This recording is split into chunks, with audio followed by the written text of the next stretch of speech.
DM साहब को ज्ञापन देने आए थे? जी, मैं डीएम साहब के पास अपनी फरियाद लेकर के आई हूँ कि रोज प्रतिदिन में मुझे मानसिक रूप से टार्चर किया जा रहा है। मेरे परिवार के खिलाफ में षड्यंत्र रचा जा रहा है, मेरे खिलाफ में षड्यंत्र रचा जा रहा है।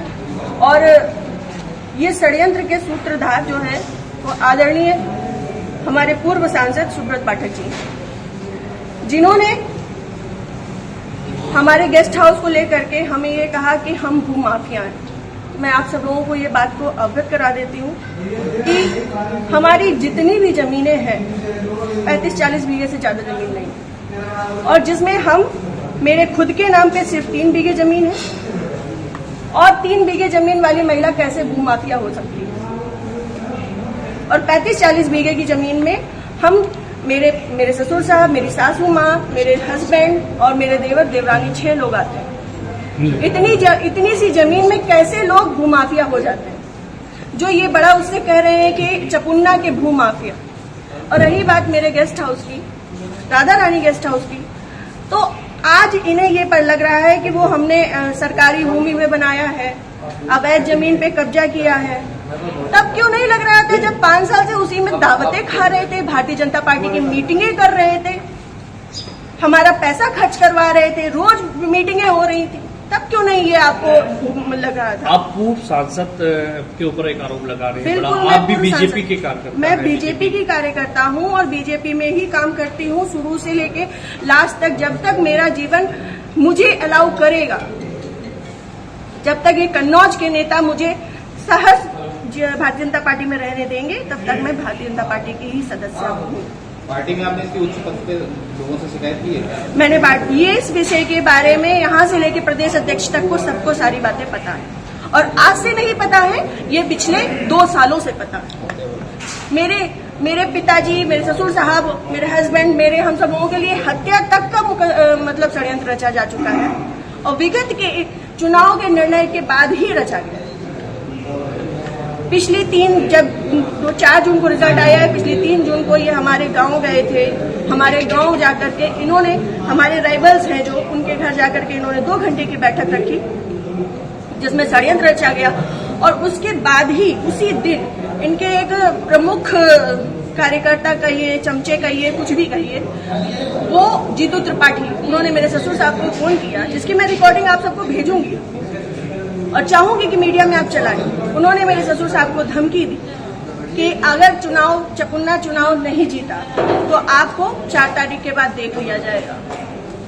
उसके बाद से ये सारा षड्यंत्र रचा गया। क्या चुनाव हरवाने में आपका भी श्रेय जाता है? मैं भारतीय जनता पार्टी, जिस तरीके से वो आरोप लगा रहे हैं, क्या वो कुछ भी कहे, वो तो ये भी कह रहे हैं कि भाई नेहा त्रिपाठी ने 20 लाख रुपए ले लिए थे सपा से, वो तो उनका मुंह है, कुछ भी कह सकते हैं। पर मैं भारतीय जनता पार्टी की कार्यकर्ता हूं, और सभी लोग सोशल मीडिया जानते हैं, चलाते हैं, सभी लोग मेरी आईडी में देख सकते हैं कि मैंने किस तरीके से काम किया है। मैं सुब्रत पाठक के लिए काम नहीं करती, मैं भारतीय जनता पार्टी के लिए काम करती हूँ। आपने प्रशासन और पुलिस से शिकायत की इस बारे में? जी, मैंने पिछली 25 तारीख को प्रशासन पुलिस से शिकायत की थी, जिसमें सीओजी की टीम गठित है, और अभी तक कोई भी पकड़ा नहीं गया है। क्या मानती है पुलिस, प्रशासन और पुलिस दोनों लापरवाही कर रहे हैं?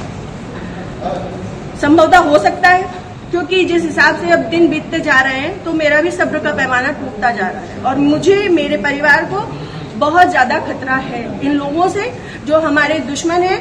चूंकि सुब्रत पाठक जी ने, हमारे जो राइवल्स हैं, सभी आजीवन कारावास के मुजरिम हैं। सभी आजीवन कारावास के मुजरिम हैं। मैंने इसमें लिख के भी दिया है, संदीप तिवारी, प्रदीप तिवारी, मनोज अग्निहोत्री, ये बलात्कारी केस के और आजीवन कारावास, गैंगस्टर, इन पे सब तरीके की धाराएं लग चुकी हैं इनमें, ऐसे लोगों के साथ में। और जिसको इन्होंने हम लोगों की सुपारी दी है, अखिलेश यादव उर्फ छक्की, वो इनके, हाँ, यहाँ ठटिया का ही निवासी है, गांव झहुआ है उसका। वो इन लोगों के साथ में, सुब्रत पाठक के साथ में भी जेल में रहा है और इन लोगों के साथ में भी जेल में रहा है, और अभी फरार है। और इन लोगों की मोटरसाइकिल भी उनके पास है, अभी तक वो भी बरामद नहीं है। ये लोग सिर्फ मेरा मानसिक, शारीरिक और चारित्रिक शोषण करते आ रहे हैं 2 साल से। मैं 3 साल से मैं बहुत ज्यादा परेशान हो चुकी हूँ।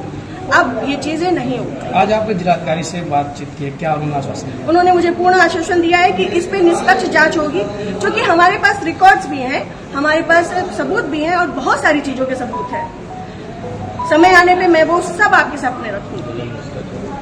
जिले में जो भी भ्रष्टाचार हो रहा है, जो जिला पंचायत में भ्रष्टाचार हो रहा है, जो ब्लॉक प्रमुख में भ्रष्टाचार हो रहा है, ब्लॉक में भ्रष्टाचार हो रहा है, वो सारी चीजें मैं आप सब लोगों के सामने रखूंगी। अगर आपकी सुनवाई आज नहीं होती तो आगे क्या कदम उठाएंगे आप? मैं आप लोगों का सहारा लूंगी और आप लोगों का सहयोग, मुझे पूर्ण विश्वास है कि मेरे साथ हमेशा रहेगा और मैं इस पे अपनी अंतिम सांस तक अब फ्रंट के पैमाने में आकर के लड़ूंगी।